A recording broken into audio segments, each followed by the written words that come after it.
欢迎收看老挝新闻，今天是2025年9月2日星期二，佛历10月上初时，万象阵雨24到31摄氏度。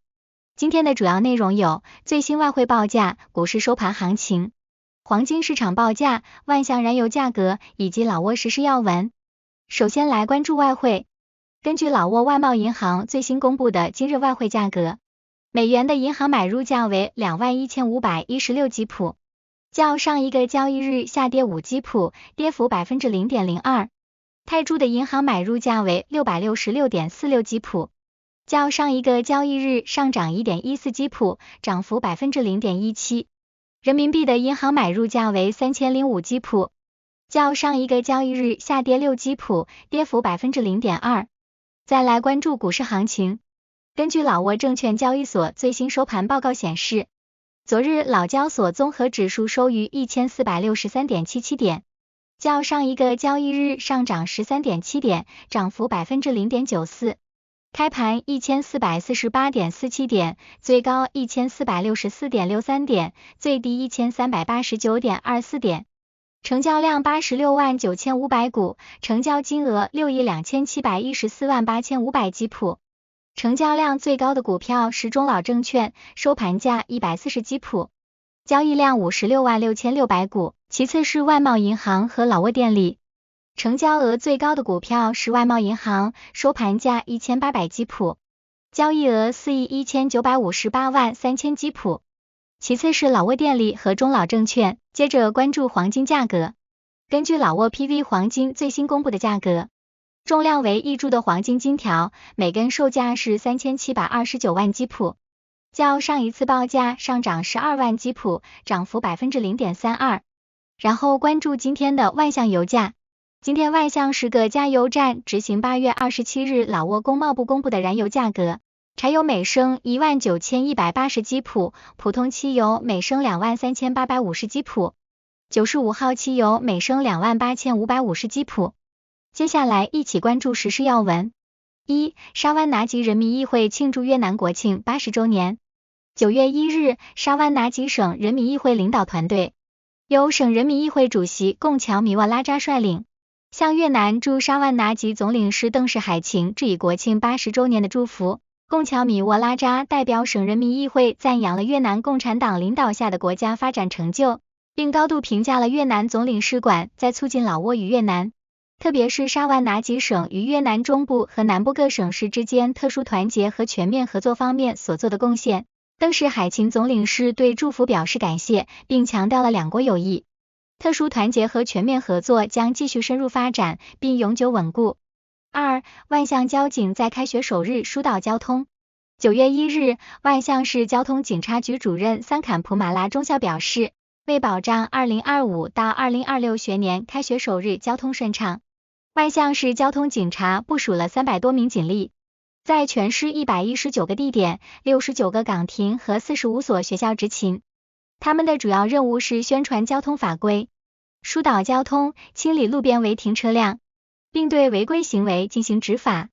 据报告，部分路段在高峰时段出现交通拥堵，特别是新赛学校附近因快速公交建设导致交通困难，交警已增派警力重点疏导。交警部门呼吁民众保持耐心，遵守规则，以适应目前的交通状况。3. 循环经济产业园区可行性研究谅解备忘录签署。8月29日，工贸部与老挝开源发展有限公司在万象签署了关于在甘盟省塔曲县开发老挝开源循环经济产业园区的可行性研究谅解备忘录。该项目旨在利用钾盐勘探的尾矿和半生矿进行深加工，以实现经济效益最大化。项目预计将吸引数十家外国公司投资，为老挝政府带来超过1亿美元的收入，并为2万至3万老挝人民创造就业机会。在签署谅解备忘录之后，下一步将进入与政府签署合同的阶段，并进行经济技术分析、环境评估和合同谈判，以确保项目对各方都带来最大利益。4. 3名盗窃佛像的嫌犯落网。据甘盟省公安厅9月1日的报告称，8月初，甘盟省警方接到报案，塔曲县西本亨寺庙内21尊佛像被盗。警方在社交媒体上发布信息后，一名男子发现自己购买的佛像与被盗佛像相似，于是主动将15尊佛像上交。警方根据该线索，于8月13日在万象省梅德县的一家旅馆内抓获了3名嫌犯，并追回32尊佛像和一个佛头。3名嫌犯供认，他们曾在万象、波里坎塞和甘蒙等省份作案8次，并将佛像销赃。警方已将其中21尊佛像归还给西本亨寺庙，其余佛像仍在核实中。目前，此案已进入法律程序。5. 万象中学举行新学年开学典礼。9月1日，万象中学举行了2025到2026学年开学典礼。教育体育部普通教育司副司长塞亚德宋米塞、占塔武里县教育体育局副局长詹塔坎拉塔纳出席了典礼。此外，家长协会代表、教职员工、学生及相关部门人员也参加了此次活动。万象中学校长通潘乌莱通通报了2024到2025学年的工作总结和2025到2026学年的重点工作计划。这些计划旨在落实教育体育部及万象市教育体育局制定的教育改革和重大项目，并发展万象中学成为优质示范学校。目前，万象中学共有教职员工125人，学生3494人。6. 焚烧垃圾时发生爆炸致2人受伤。8月31日下午4点54分，沙湾拿基省凯山峰威汉市东纳坎村发生一起事故，因焚烧垃圾时发生爆炸，致使2人脸部受伤。一名男性伤者头部破裂，左脚有深伤口，面部有烧伤。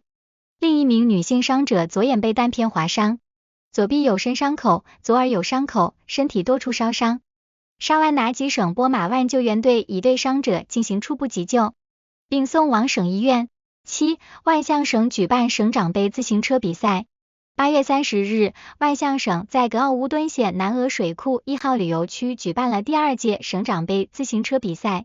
万象省副省长普塔努佩特塞松巴表示，此次活动旨在鼓励民众通过骑行锻炼身体，推广环保出行。本次比赛设有3个组别，共有82名来自万象市、沙湾拿基省和万象省的运动员参赛。来自万象市的塔安彭阿萨获得男子公路车公开组冠军。他表示，比赛场地风景优美，美食众多，特别是南鹅湖鱼，并热情邀请大家前来游玩。8. 新加坡使馆举行国庆60周年活动。近日，新加坡驻老挝大使馆在万象举办国庆60周年庆祝活动，外交部部长通萨万彭维汉出席了活动。新加坡驻老挝大使卢尔德斯马尼亚在致辞中强调，新加坡和老挝是东盟的亲密伙伴，双方为共同利益而合作，推动区域经济发展，并在国际舞台上互相支持。大使指出，两国在人力资源开发和官员培训方面的合作是核心。自1992年以来，已有超过17200名老挝官员在新加坡合作计划下接受了培训。此外，两国还在清洁能源、打击跨国犯罪和公共卫生等领域开展了合作，以深化双边关系。